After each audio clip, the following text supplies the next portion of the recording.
Muy buenos días, hermanos. Qué gozo verlos, ver la casa de Dios llena esta mañana. Y pues los invito a ir a Mateo 5, 23 y 24. Y seguimos en nuestra serie sobre hacedores de paz. Y en esta serie pues estamos viendo algunos mensajes expositivos, otros mensajes temáticos. Hoy va a ser temático, que no es lo que solemos predicar, sino que para ver una introducción a este tema, ¿qué hago cuando tengo algo en contra de mi hermano? O cuando mi hermano tiene algo en contra mío también, o mía también. Aquí en Mateo 5, 23 dice: por tanto, si traes tu ofrenda al altar y allí te acuerdas de que tu hermano tiene algo contra ti, deja allí tu ofrenda delante del altar y anda, reconcíliate primero con tu hermano y entonces ven y presenta tu ofrenda. Jesús enseñaba en un contexto en donde existía el templo todavía y por eso ellos llevaban su ofrenda al templo.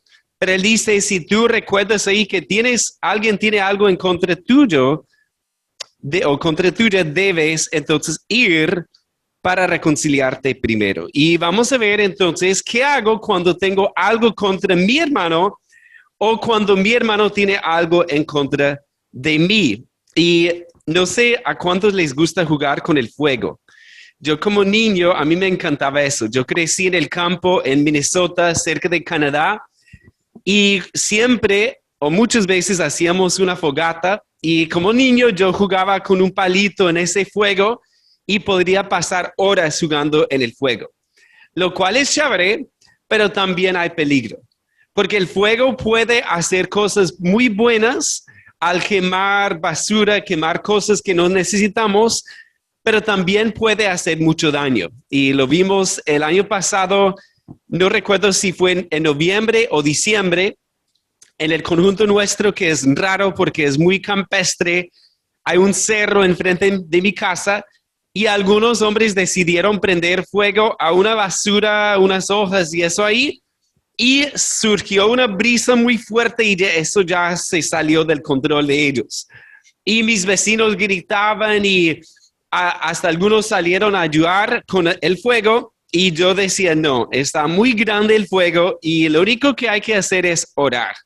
Entonces hicimos una pequeña oración y de la nada surgió una nube grande solamente sobre nuestro conjunto y cayó ahí sobre Vía Toledo ese aguacero y apagó el fuego, que fue chévere. Yo dije, bueno, gracias Señor, porque no quería que llegara a mi casa. Pero así es con un conflicto, que cuando es como jugar con el fuego, que Dios lo puede usar para quemar cosas en nuestro corazón que no deben estar ahí, para ayudar a la otra persona también, pero también puede hacer mucho daño. Y yo, como he mencionado, lo vi en otra iglesia en donde muchos no sabíamos cómo manejar un conflicto. Y empezó con un par de hermanos y al final del conflicto ya éramos muchísimos involucrados y era un incendio forestal, algo terrible. Entonces tenemos que entender esto y esta prédica va a ser muy sencilla, hermanos. Quizás vamos a ver muchos versículos y tenemos que correr un poco, lo vi en el primer servicio, hay que correr un poco, pero es supremamente importante. Entonces, cuando yo tengo algo contra mi hermano o mi hermano tiene algo en contra mío o contra de mí, perdón, ¿qué debemos hacer? Vamos a ver 3 pasos sencillos. El primer paso es, debemos determinar la gravedad de la ofensa y esto lo vemos en Proverbios 19:11 y 1 de Pedro 4:8. Y yo los puse aquí en pantalla, tengo varios versículos aquí en pantalla. Y dice, la cordura del hombre detiene su furor y su honra es pasar por alto la ofensa. Y en 1 de Pedro 4:8 dice, y ante todo tener entre vosotros ferviente amor, porque el amor cubrirá multitud de pecados. Vemos ahí la primera respuesta de paz, que es pasar por alto la ofensa. Pero ¿cómo sabemos si debemos pasar por alto esa ofensa o si debemos usar otra respuesta de paz. Recordemos nuestra loma resbaladiza que por un lado hay respuestas de escape, por el otro lado respuestas de ataque. Y tenemos que determinar si requiere una respuesta más que pasar por alto esa ofensa. Entonces podemos hacer algunas preguntas. Primeramente, ¿dañaría el nombre de Dios o el testimonio de la iglesia esta ofensa? Porque todo pecado es igual en un sentido porque es una ofensa contra Dios. Pero en otro sentido, hay pecados que hacen más daño y necesitan una respuesta más profunda que solamente pasar por alto la ofensa. Y, por ejemplo, Proverbios 6, 16 al 19, dice lo siguiente: 6 cosas aborrece Jehová y aún 7 abomina su alma: los ojos altivos, la lengua mentirosa, las manos derramadoras de sangre inocente, el corazón que maquina pensamientos inicuos, los pies presurosos para correr al mal, el testigo falso que habla mentiras y el que siembra discordia entre hermanos. En este versículo vemos pecados que Dios especialmente aborrece. Y la pregunta surgiría: ¿por qué Dios nombra estos 7 pecados? Bueno, son 7, sí, son 7. Eso porque creo que estos pecados hacen más daño a otras personas. Porque si yo pienso algo solamente en mi cabeza y peco aquí en mi mente y lo confieso de una vez, pues eso no hace más daño a otra persona. Pero si yo salgo a derramar sangre inocente, por ejemplo, ya pequé yo, pero también dañé la vida o hasta maté a otra persona, que causa un sinnúmero de problemas más grandes en la vida de otro. Así que a veces no podemos pasar por alto una ofensa porque esa ofensa va a causar problemas en otras personas. También podemos hacernos la pregunta: ¿esta ofensa ha dañado su relación con esta persona? ¿Sigue la relación igual o se ha empeorado? Si yo veo que lo que hizo la persona está afectando la relación, yo no puedo pasar la ofensa por alto.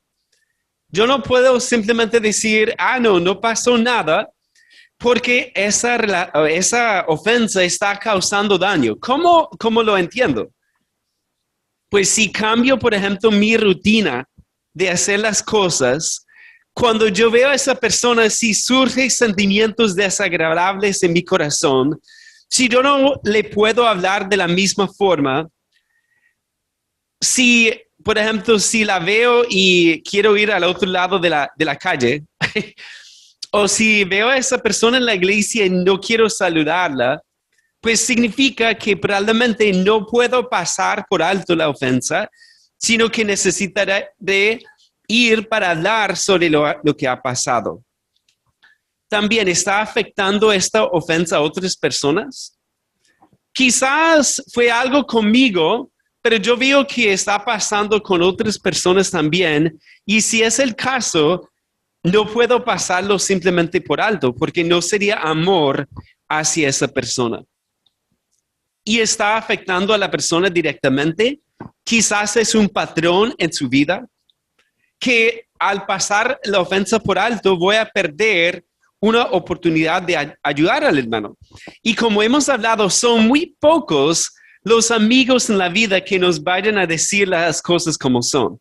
Así que como hermanos en la fe, si vemos un patrón de vida en otra persona, quizás a veces es mejor no pasar por alto la ofensa, sino hablar con nuestro hermano o nuestra hermana sobre esa ofensa. ¿Ok? En otro caso, podemos pasar por alto las ofensas si es posible. Pues cuando hablamos de pasar por alto, miren conmigo nuevamente ahí en Proverbios 19:11. Dice: la cordura del hombre detiene su furor y su honra es pasar por alto la ofensa. Ahí pasar por alto es la misma palabra que se usa para cruzar un río. Y creo que es una buena metáfora de esto. Porque si yo decido pasar por alto la ofensa, ¿qué significa? Yo cruzo el río y ya dejo esa ofensa allá al otro lado.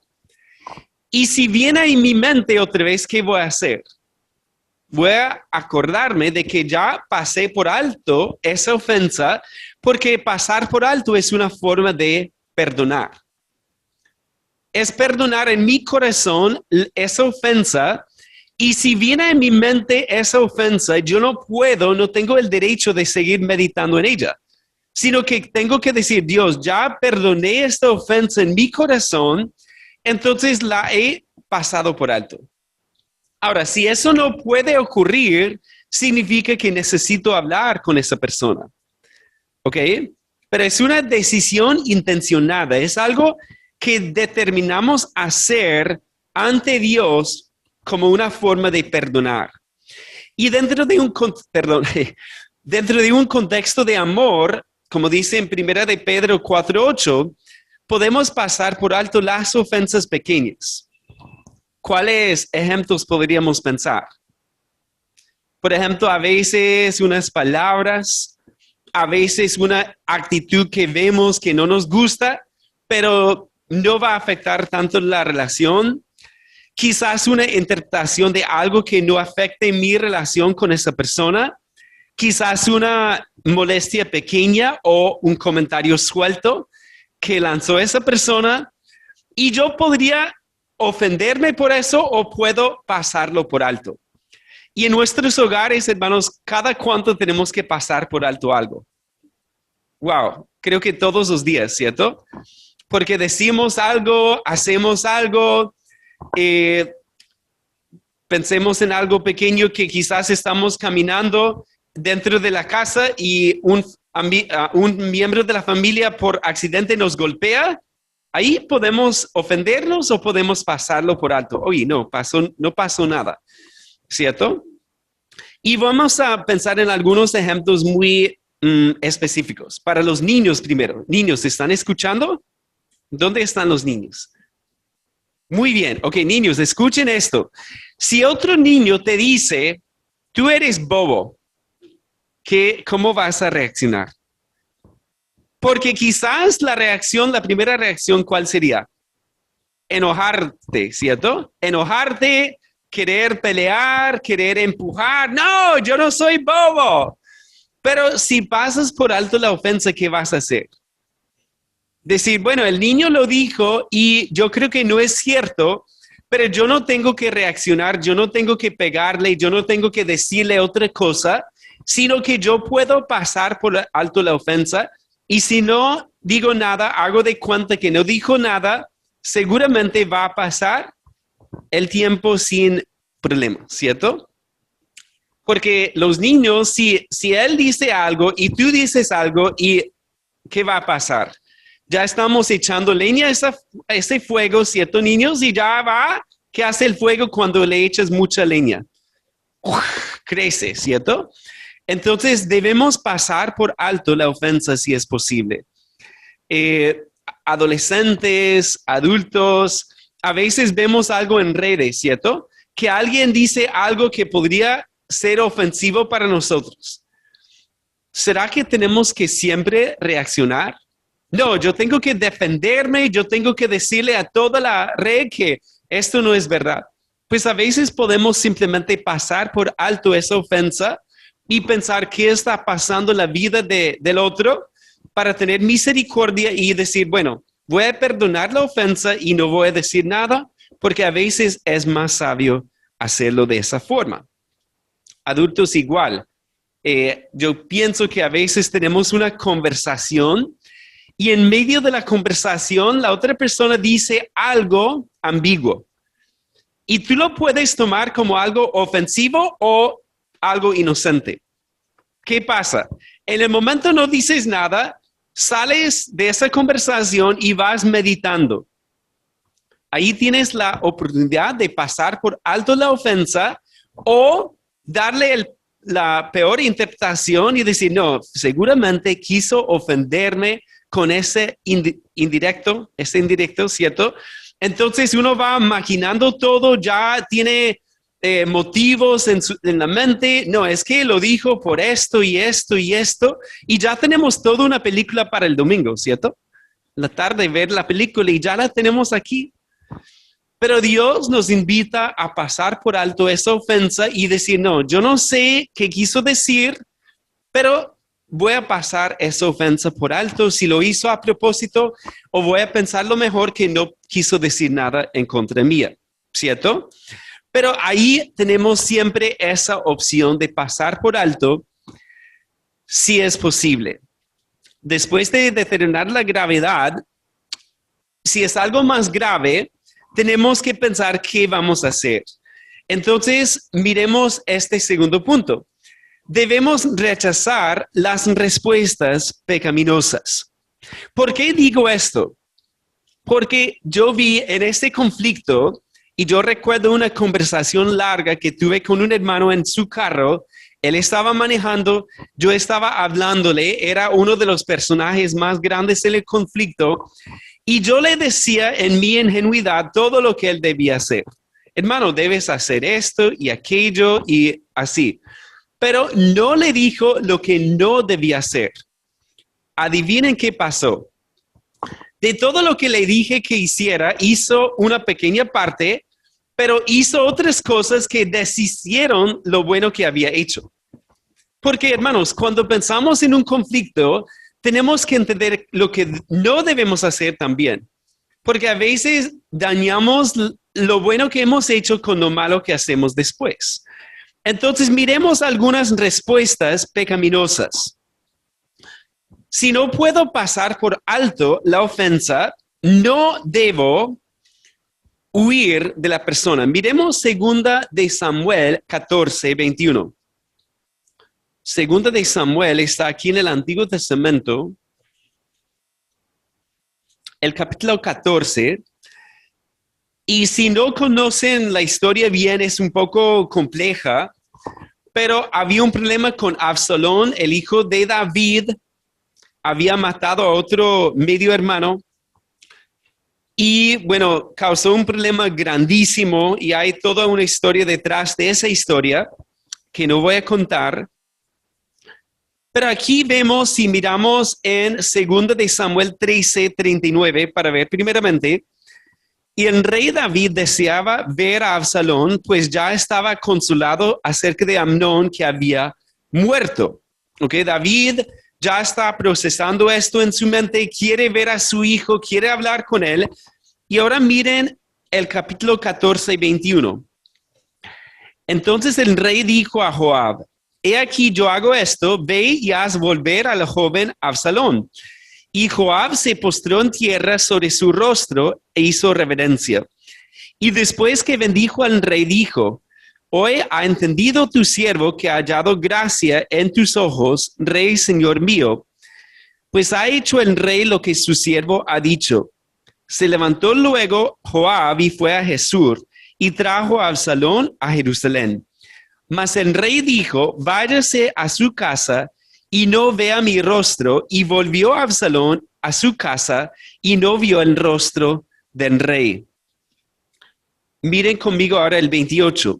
Y estuvo Absalón por espacio de 2 años en Jerusalén y no vio el rostro del rey, y mandó Absalón por Joab para enviarlo al rey, pero él no quiso venir, y envió aún por segunda vez y no quiso venir.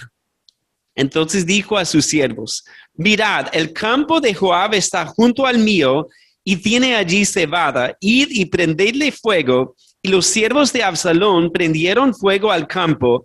Entonces se levantó Joab y vino a casa de Absalón y le dijo, ¿por qué han prendido fuego tus siervos a mi campo?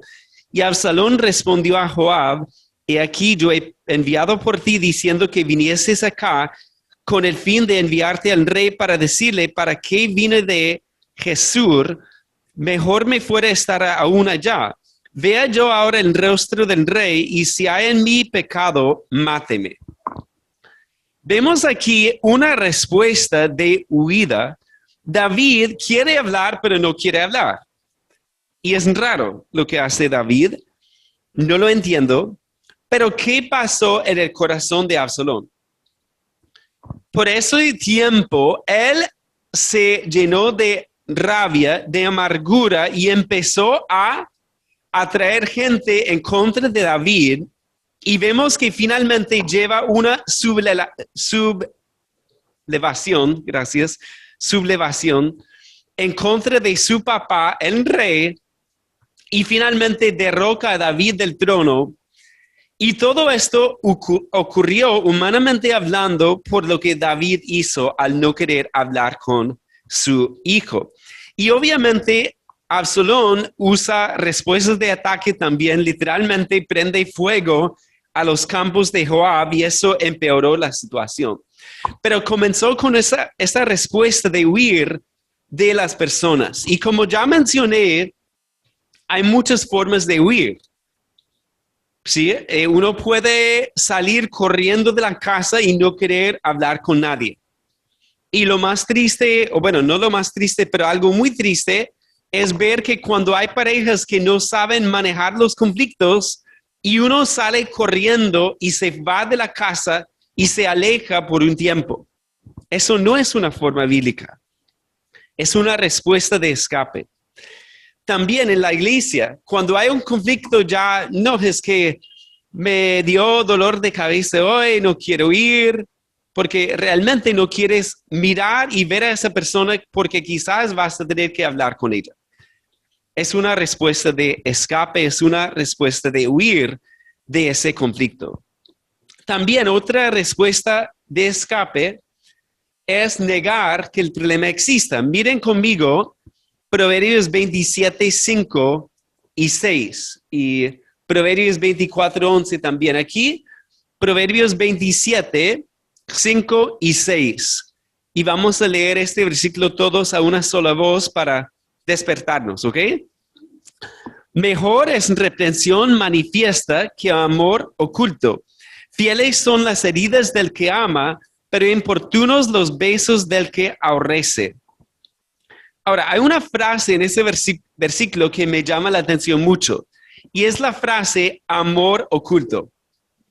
Una pregunta, en ese versículo, ¿qué es el amor oculto? ¿Es amor?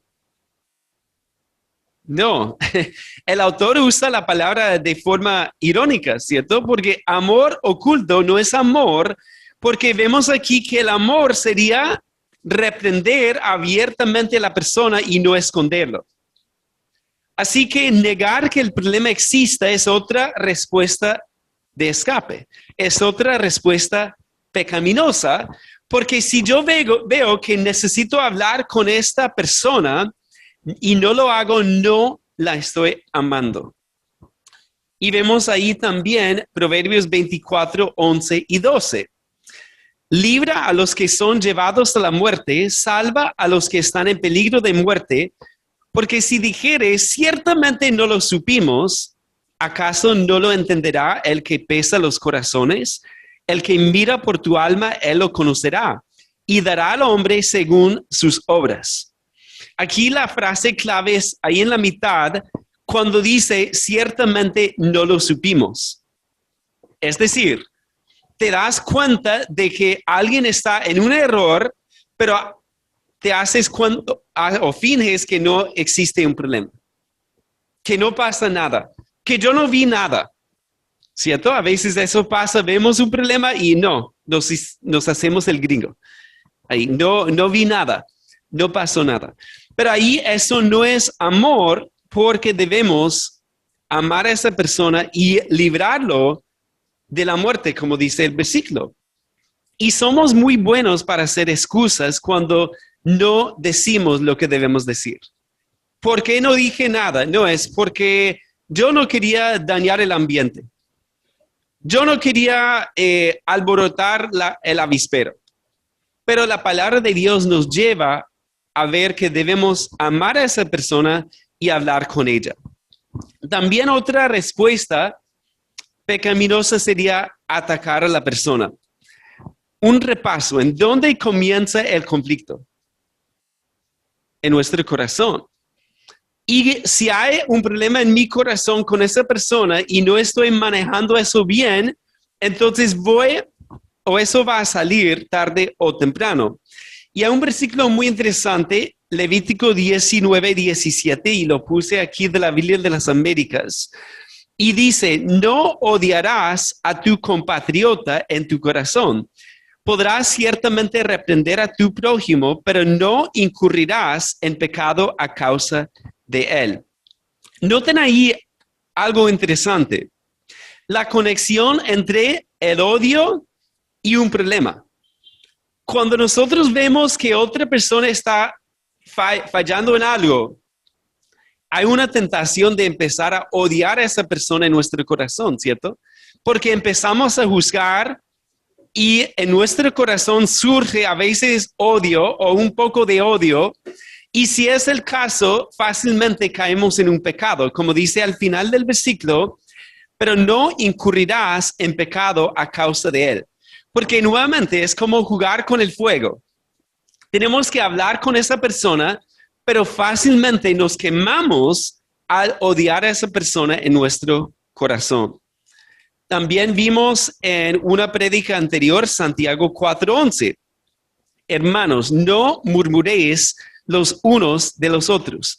El que murmura del hermano y juzga a su hermano, murmura de la ley y juzga a la ley.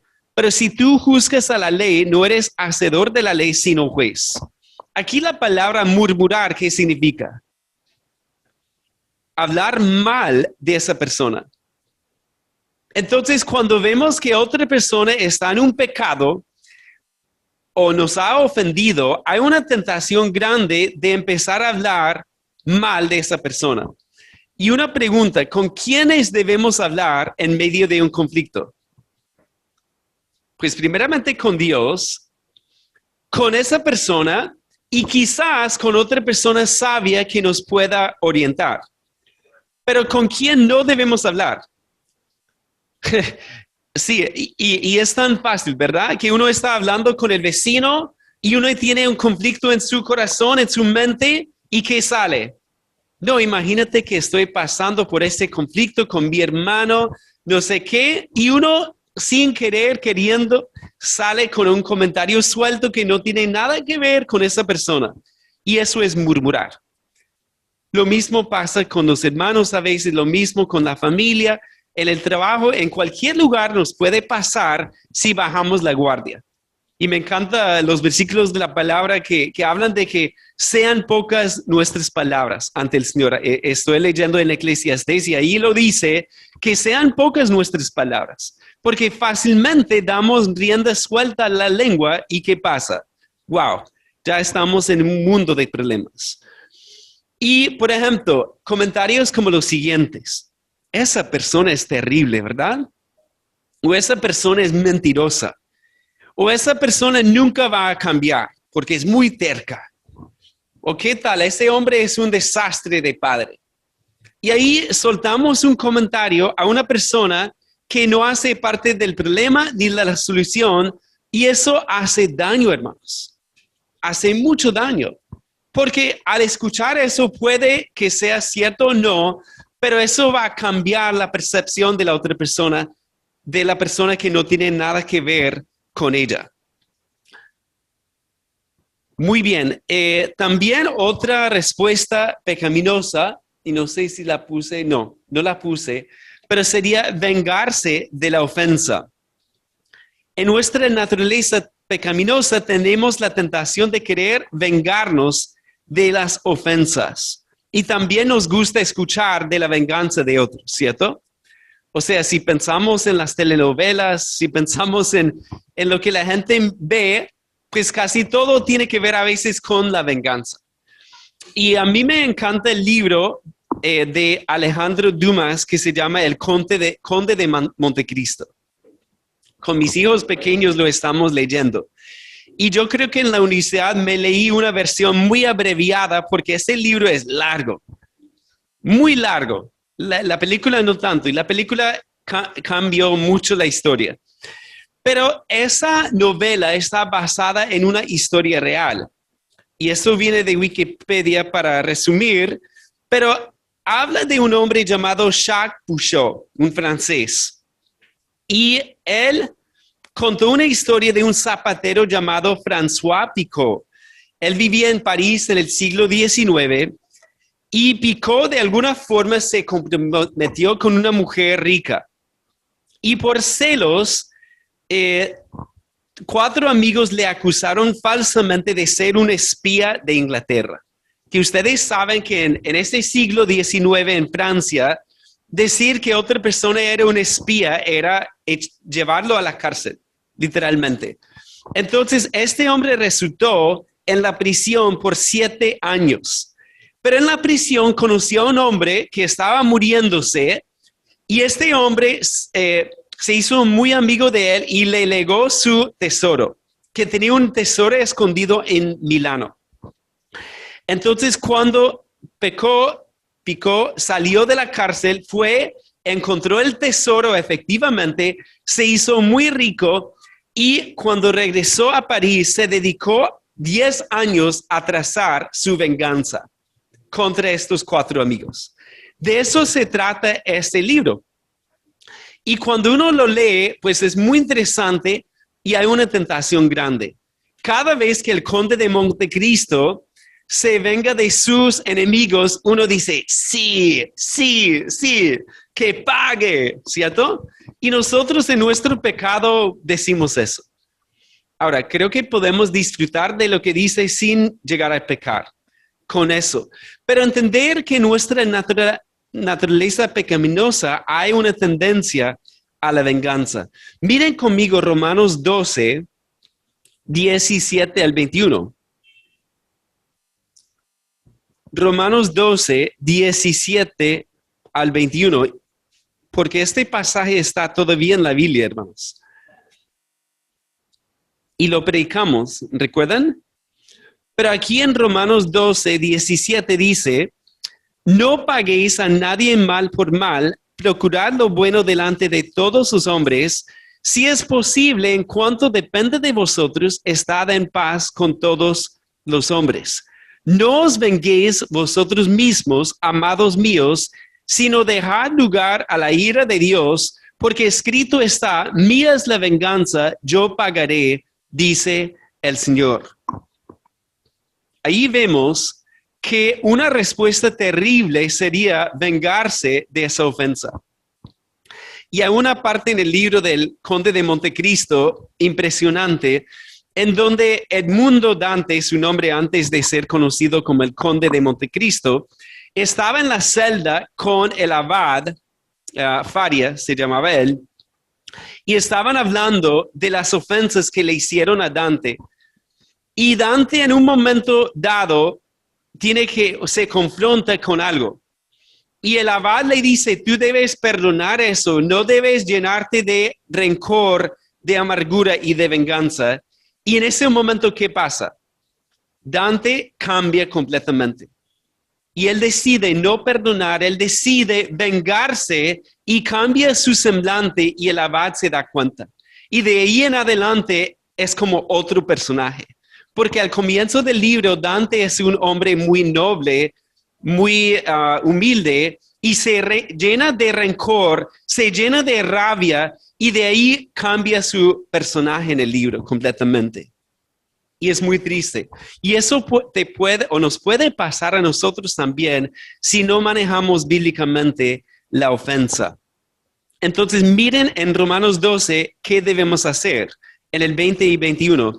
Así que si tu enemigo tuviere hambre, dale de comer. Si tuviere sed, dale de beber, pues haciendo esto, ascuas de fuego amontonará sobre su cabeza. No seas vencido de lo malo, sino vence con el bien el mal. Dios nos llama a amar a nuestros enemigos y cuando hay una ofensa nos llama a actuar de una forma distinta. Entonces, ¿qué hemos visto? Primero, el primer paso, ¿cuál fue? Determinar la gravedad de la ofensa. Número 2 era que debemos rechazar las respuestas pecaminosas y miren conmigo lo que debemos hacer. Debemos hablar con la persona y vamos a ver 3 actitudes para poder hablar con la persona. Y vamos a estar aquí en Mateo. Miren rápidamente conmigo Mateo 5. Los mismos versículos que leímos antes. Y vamos a ver aquí 3 pasajes en Mateo. Mateo 5:23. Por tanto, si traes tu ofrenda al altar y allí te acuerdas de que tu hermano tiene algo contra ti, deja allí tu ofrenda delante del altar y anda. Reconcíliate primero con tu hermano y entonces ven y presenta tu ofrenda. Entonces, si nos damos cuenta de una ofensa, ¿a quién corresponde el primer paso? A nosotros, ¿cierto? Y eso es lo difícil, pero debemos ser proactivos. Decir, yo sé que algo anda mal con mi hermano, entonces yo voy a ir cuanto antes para hablar con él, para arreglar esta situación porque está haciendo daño a nuestra relación. Y a veces, hermanos, queremos esperar la respuesta de la otra persona. No, yo voy si yo veo que tiene mejor actitud. O yo me arrepiento si él se arrepiente primero. Porque él hizo más daño que yo. Sí, pero eso no es amor. Eso es egoísmo. Porque Dios nos llama a obedecerle a él. Y si Dios obra en la otra persona, amén. Pero la responsabilidad nuestra es ir para tratar de reconciliarnos. Muy bien. También otra actitud que vemos en Mateo 18. Miren conmigo Mateo 18, que es el pasaje clásico cuando tenemos un problema entre nosotros y otra persona. Y vamos a leer aquí el 15, Mateo 18, 15 dice, por tanto, si tu hermano peca contra ti, ve y repréndele estando tú y él solos. Si te oyere, has ganado a tu hermano. Mas si no te oyere, toma aún contigo a 1 o 2, para que en boca de 2 o 3 testigos conste toda palabra. Entonces, si tenemos un problema con otra persona, ¿qué debemos hacer? Ir para hablar con esa persona estando solos. Si no funciona, lleva a 2 o 3 testigos para que conste toda palabra. Eso para ayudar en esa conversación, para que fluya mejor y para que después no digan uno de los dos, no, es que él dijo tal cosa y ya son la palabra de uno contra la palabra del otro. Pero noten ustedes el contexto, porque a veces leemos el 15 como si fuera un martillo. No, yo voy a reprenderlo. ¡Ta! Pero miren arribita en el 12. ¿Qué os parece si un hombre tiene 100 ovejas y se descarría una de ellas? ¿No deja las 99 y va por los montes a buscar la que se había descarriado? Y si acontece que la encuentra, de cierto os digo que se regocija más por aquella que por las 99 que no se descarriaron. Así, no es la voluntad de vuestro Padre que está en los cielos que se pierda uno de estos pequeños. Y ahí en el 15 que dice al principio, por tanto, cuando vemos esas palabras, por tanto, ¿qué significan? Pues vincular ese versículo con lo que viene arriba. Entonces, cuando vamos a reprender, ¿cómo vamos? Con mansedumbre, como un pastor buscando a su oveja descarriada, con amor, con mansedumbre, ¿cierto? Porque hacemos más daño si vamos con un deseo de vengarnos o de reprender sin amor, sin mansedumbre. Eso hace más daño todavía. Bien, y finalmente, miren Mateo 7, 1 al 5.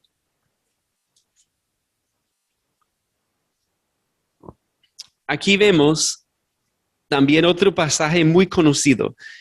No juzguéis para que no seáis juzgados, porque con el juicio con que juzgáis seréis juzgados, y con la medida con que medís os será medido. ¿Y por qué miras la paja que está en el ojo de tu hermano y no echas de ver la viga que está en tu propio ojo? ¿O cómo dirás a tu hermano, déjame sacar la paja de tu ojo y aquí la viga en el ojo tuyo? Hipócrita, saca primero la viga de tu propio ojo y entonces verás bien para sacar la paja del ojo de tu hermano. Vemos aquí que si vamos a ayudar al hermano a sacar esa paja que está en su ojo, ¿qué debemos hacer primero? confesar nuestro pecado, ¿cierto? Porque si no confesamos nuestro pecado, ¿qué va a pasar? Pues vamos a llegar allá para echar más leña al fuego. En cambio, si sacamos primero la viga que está en nuestro propio ojo, vamos a poder ayudar al hermano, porque él va a ver nuestra humildad. Es más, cuando llegamos donde él, ¿con qué debemos empezar? ¿Con nuestro pecado o con el suyo?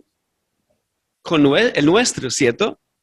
Si hemos contribuido en algo a esa ofensa, que casi siempre pasa, porque quizás la otra persona nos ofende, pero nosotros añadimos palabras, actitudes, acciones, debemos comenzar con lo que hemos hecho nosotros. Entonces, si damos una reunión con esa persona, nos sentamos, oramos y le decimos, yo quiero confesarte primero lo que yo vi que yo hice mal. Yo hice esto, yo dije aquello que no debía decir y quería pedirte perdón. Ojalá la otra persona responda bien y nos perdona y después podemos hablar. Y también quería hablar la ofensa también que vi entre los dos. Y eso debe abrir una puerta grande para la reconciliación. Y si no funciona como dice Cristo, debemos después seguir al siguiente paso. ¿Ok? Muy bien. Cuando confesamos el pecado, eso abre puertas grandísimas para la reconciliación. Pero debemos recordar lo que vimos en Romanos 12, cuando dice, si es posible, en cuanto dependa de vosotros, estad en paz con todos los hombres. Porque a veces no es posible y es por eso que Cristo nos da un procedimiento bíblico de llamar a otros para estar con nosotros y finalmente atraer eso a la iglesia, que sería el último paso si es un hermano de la iglesia. Entonces vimos ahí 3 actitudes, ¿cierto? Con proactividad, con mansedumbre y con confesión para hablar con nuestro hermano o nuestra hermana en la fe. Y vamos a ver que si seguimos estos 3 pasos, ¿cuáles fueron, hermanos? Determinar la gravedad de la ofensa.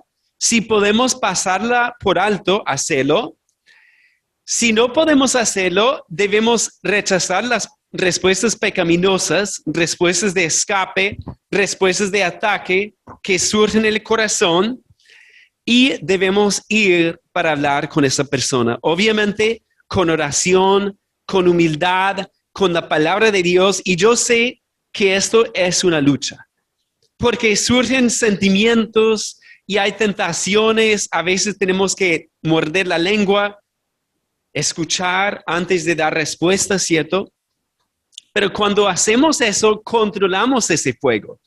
Los dirigimos a un propósito bueno en vez de dejar que crezca ese fuego al echarle más más leña, perdón. Wow, la lengua mía está mal hoy. Gracias, hermanos. Y como siempre, hay una invitación abierta porque esos 3 pasos aplican a toda persona que no ha conocido a Cristo también. Si pensamos primero en determinar la gravedad de nuestro pecado, ¿qué tan grave es? Ante el Dios que dice, yo soy santo, santo, santo. Toda la tierra está llena de su gloria y cuando pecamos contra Él, Él debe castigarnos. Es lo que merecemos. Pero podemos también rechazar las respuestas pecaminosas de tratar de arreglar ese problema nosotros mismos. ¿Sí? Y la gente lo hace de 1000 formas, con una religión, con obras buenas supuestamente, o hacer de cuenta que no pasó nada cuando ante Dios somos pecadores. Y finalmente podemos hablar con la persona indicada para recibir la salvación.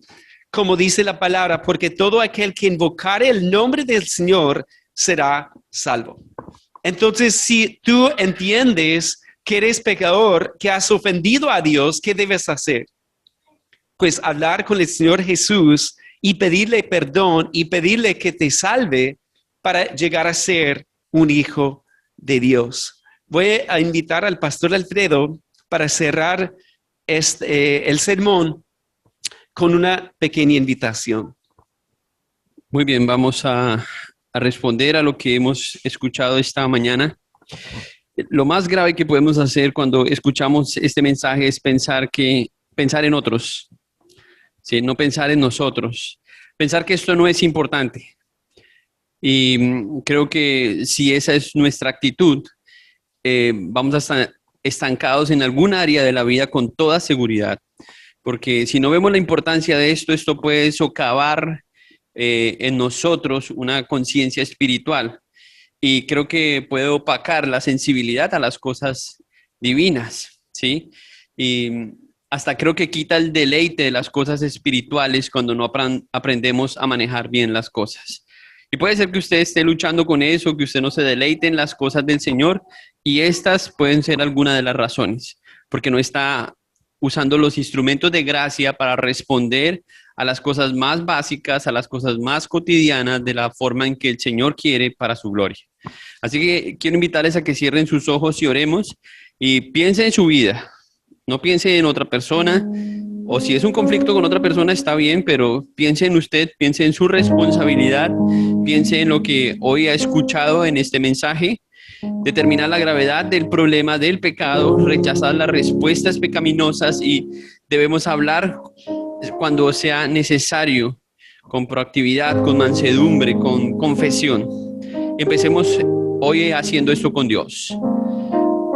Es posible que usted haya criticado a alguien, es posible que usted haya juzgado a alguien, haya menospreciado a alguien, su esposa, sus hijos, un vecino, un amigo, no sé, lo esté haciendo constantemente sin darse cuenta. Dígale a Dios que le ayude a ver cuál es su pecado y la naturaleza de su pecado para que usted pueda confesarlo. Tómese estos segundos y hable con Dios. No pierda la oportunidad. Usted ha dedicado unos minutos esta mañana aquí y estos quizás son unos minutos donde usted pone en práctica lo que escuchó. Tómese unos minutos usted ahí con el Señor. Señor, te damos gracias esta mañana. Tú nos retas a vivir como tu Hijo Cristo. Quieres que tengamos su identidad, que luzcamos como Él, que hablemos como Él, que pensemos como Él. Y para eso lo necesitamos a Él. Sin tu Espíritu, sin Cristo, Señor, no podemos vivir en este mundo como discípulos verdaderos para ti. Si hay alguien, Señor, en este lugar que no ha recibido a Jesús como su único y suficiente Salvador, que tu gracia hoy, Señor, descubra el Evangelio a esa persona para que él entienda o ella que Cristo vino a este mundo y vivió una vida perfecta y murió en su lugar para que esa persona no tenga que pagar por sus pecados y que al tercer día resucitó para enseñarles que hay forma de vencer la muerte, hay formas de vencer el pecado en Cristo y que Él nos dio esa victoria. Señor, gracias por esta mañana y por este mensaje. Ayúdanos a ser muy sabios y a poder practicar lo que hemos escuchado hoy, Señor. Estas cosas que las llamamos pequeñas, Señor, hacen que nuestra vida sea más placentera y podamos deleitarnos mejor en ti, Señor, cuando vivimos de esta forma. Y por eso rogamos que podamos tenerlo muy presente. Si hay algo que tenemos que salir a hacer, al salir de este lugar, tenemos que salirlo a hacer. Impúlsanos, motívanos, Señor, para que no sea una idea que se quede ahí estancada, sino que podamos hablar con la persona de la cual hemos murmurado, de la cual hemos juzgado. Ayúdanos a hacer lo correcto para honrarte, para glorificarte, y que esas cosas se conviertan en un hábito en nuestra vida para tu gloria. Gracias, Señor, por tu palabra, Señor, que es viva y eficaz en cada uno de nosotros cuando la practicamos. En Cristo Jesús, nuestro Salvador, oramos. Amén.